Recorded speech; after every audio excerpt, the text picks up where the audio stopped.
On June 7th, Destiny as we know it will change forever. I'm going to circle back around to that point in a moment, but the fact of the matter is, a lot is about to change. Obviously with the final shape, but also what comes after. And today, I just want to talk about, well, everything. Before we all go sprinting into the Pale Heart, ready to kick the Witness's many asses on June 4th, I thought it'd be fun to reflect on everything that we know is coming in the final shape, my predictions for the final shape, as well as speculating a bit on what might be coming next. Now, just a disclaimer, if you're the type of person that doesn't like to get super excited about upcoming things out of fear that they may disappoint you, let me just say straight up that this video is not for you. And I don't mean that in an aggressive way. If that's how you operate, then more power to you. But I like to have fun. I like to get excited. To me, these expansions are kind of like vacations, and part of the fun of a vacation is the packing and the planning. I will also say that I don't let my speculation become expectation, and there is a difference there. So with those disclaimers out of the way, let's take some time to just talk about everything.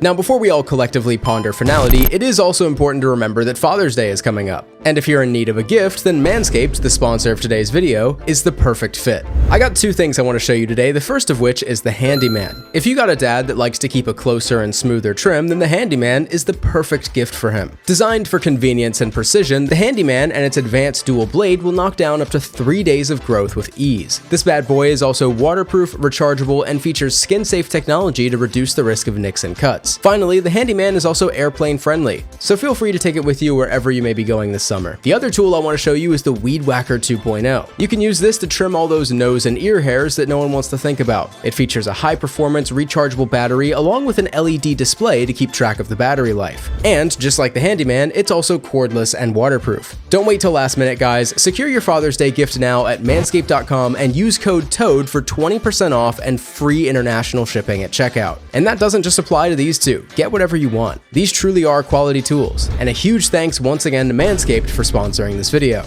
Now, okay, let's circle back to my opening statement in this video. On June 7th, Destiny as we know it will change forever. Some of you are probably hearing that saying, Toad, the final shape comes out on June 4th. And you're right. But from what we've heard from Bungie, it sounds like the campaign rollout will go as follows. On June 4th, we'll get the first 7 missions of the Final Shape campaign. 3 days later, on June 7th, the raid will be released, and upon the world's first completion of the raid, the entirety of the Destiny community will be given access to the 8th and final mission of the Final Shapes campaign. I could be wrong, but I'm like 90% sure that that's what they've made clear is going to happen. So unless the raid race takes over 24 hours in a Last Wish-esque turn of events, chances are we'll know how the story ends on June 7th. I know it's been said multiple times, but I don't think this is really set in yet for a lot of us. The final shape will end the Light and Dark saga of Destiny. This is a saga we've been on since 2014. And after the final shape, we'll be moving on to something else, another main storyline. That's not to say some elements of the Light and Dark won't be ever present, of course they will. But that's massive, and that next saga is something we'll talk a bit more about in the Beyond portion of this video.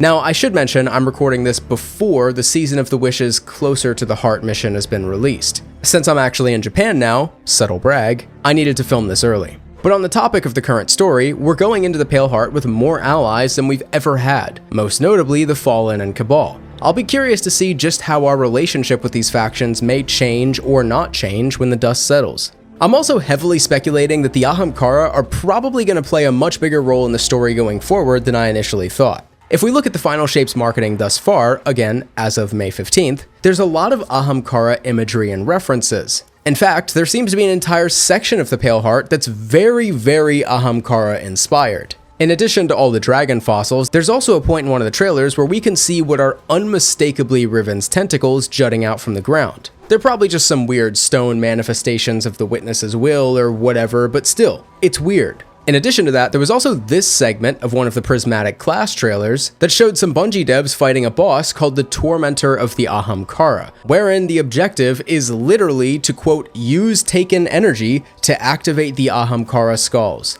What does that even mean? The last piece of possible Ahamkara evidence I could find is right here in the Journey into the Pale Heart trailer. You can see this figure encased in that weird darkness museum glass. Now, let me be clear, I can't confirm this to any degree, but to me, that looks like a darkness twisted Ahamkara that the witness just has on display. Again, I don't know that that's what that is, but if you ask me, that looks a lot like what we know the Ahamkara to look like. And if you can't tell, I really like the Ahamkara. Of course, we also have the addition of Prismatic, a frickin' pink subclass of all things. Some of you said yellow, the rest of you Chads said red, and it turns out we were all wrong, at least for now. Prismatic is something that I absolutely wasn't expecting, as is probably evident by my reaction to it. We built Prismatic exactly to be that. Prismatic is the new subclass in the final shape where you can combine certain classes. Holy shit! If you ask me, this is way more fitting than any new subclass could have been for the final shape, and it opens up a world of possibilities going forward. And as many of you have pointed out, we are now lore-accurate Guardians. Kind of. It's a bit limited, but still, that's really cool. My Crucible fans though, I hear ya. And I'm keeping you in my thoughts because Crucible is going to be interesting to say the least. Hell, I don't mind. I'm the guy that won't shut up about combined arms coming back. But yeah, it'll be interesting to see how that pans out. For the rest of us though... Now, this is epic. For real though, this just feels like the next logical step for the game, and I think this will make it easier for Bungie to experiment with new abilities without necessarily making an entirely new subclass every time. I like it. Also, this new Titan exotic they just showed off, I know a lot of people seem to think it's really gimmicky, but man, I can't wait to make a Borderlands-style Torg build with this thing. Pair it with some Eyes of Tomorrow, oh, I can't wait. Now, the exotic class items have me very intrigued and excited by what they do, but there's one thing about them that I'm a little worried about, and that's the way they look. Not that they look bad by any means, but if they end up being really good, and if most people are just rocking these class items for a while, fashion is gonna be pretty stale. At least for Titans and especially Hunters. I can already see the millions and millions of super black Hunters wearing the exotic class item. But I guess we'll just have to see how that pans out, because it is a little early to say. These class items though, to me, are definitely a sign of things to come, which we'll talk more about in the predictions section of this video. Oh boy though, it's time to glaze. Because with all of that, the Dread are still, as of right now, my favorite addition that we're getting in the final shape. We have needed an enemy race for so long. Is it a little late? Yeah, probably. But honestly, I don't care. I am so ready to have new things to fight, it's not even funny. On top of that, they just look badass. Look at this concept picture of the faction. That is a Darkness faction. There's so much variety amongst them, but at the same time, they all have a very uniform aesthetic. And it makes me retroactively appreciate the Tormentors more. Because now, every time I see a Tormentor, I'm just like, that's a Dread. But I guess we'll just have to wait and see how they play against, and if they end up just being really annoying or super easy. With all of that though, let's move into the predictions section. There's not a whole lot to concretely make a prediction about, but I do have a couple of things starting with character deaths. First off, if you ask me, Zavala and Ikora are both pretty safe. Keith Davids is taking on the mantle of Zavala, and I believe I remember Bungie saying something like they had more story to tell with the character, which to me implies that he's probably not going to die in final shape.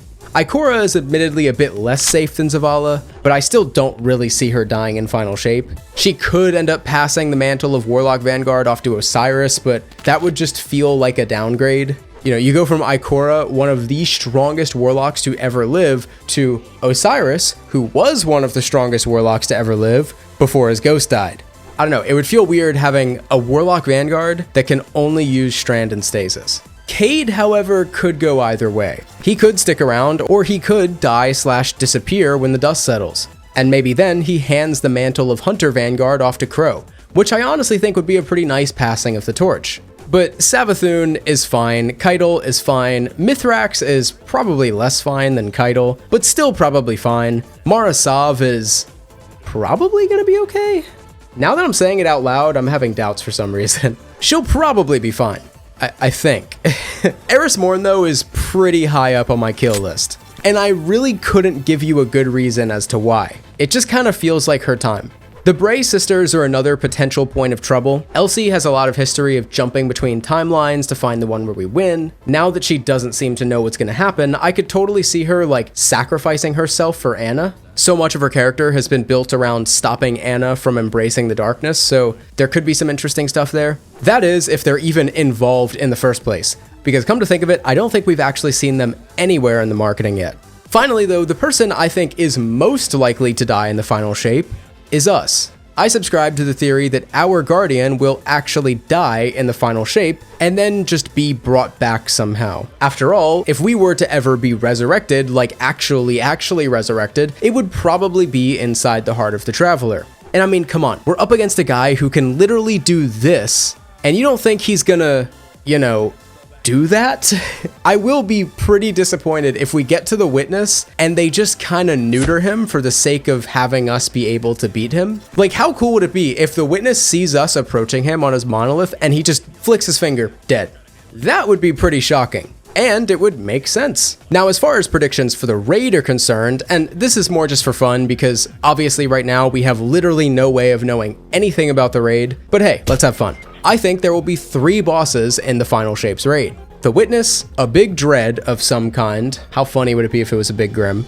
And something akin to this twisted Ahamkara. Probably smaller than Riven, maybe closer to Athena sized. The moment I saw this thing in the glass, I immediately thought of how cool it would be to have a quadrupedal raid boss that runs around the arena. But again, we'll see. This creature in the glass could just end up being nothing. That's very, very possible. As far as the raid exotic is concerned, and at this point, this really isn't a prediction, it's just a guess so that I can say I told you so if it happens. But I'm thinking it will be, and stick with me here, a prismatic sniper rifle or heavy machine gun. At the time of recording this, we don't actually know if prismatic will be an actual weapon type on any of our weapons. Hell, it probably won't, but it'd be pretty cool if it was. Finally, just to seal my prediction with a nice little bow, I'm gonna say that the raid will be called the Twilight Tower or Dreadful Keep. I don't know. Definitely give me your raid predictions down below. I'd love to hear what you guys come up with. Finally, let's just talk a little bit about what might be coming next. It's definitely a bit too early to tell, and we probably shouldn't even be talking about this right now, but by now you've all probably heard the rumors of a Destiny 3. And of course,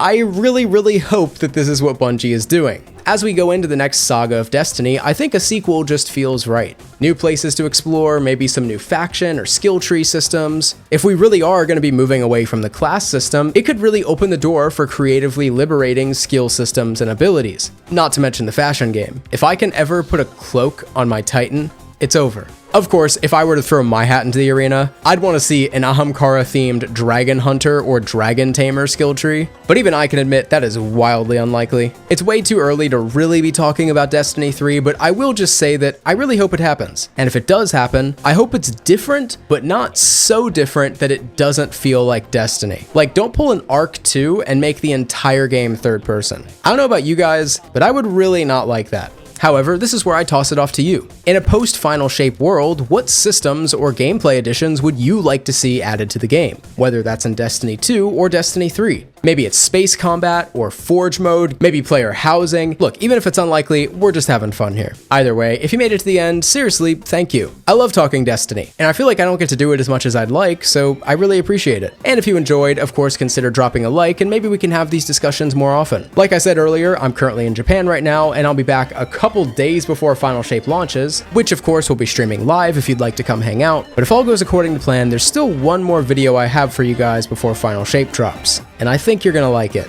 Till then, if you'd like to see something else from me, here are 2 videos on the screen that I think you might like. I hope you're having a great day, night, or whatever it is, and until I see you on the battlefield this Tuesday, goodbye.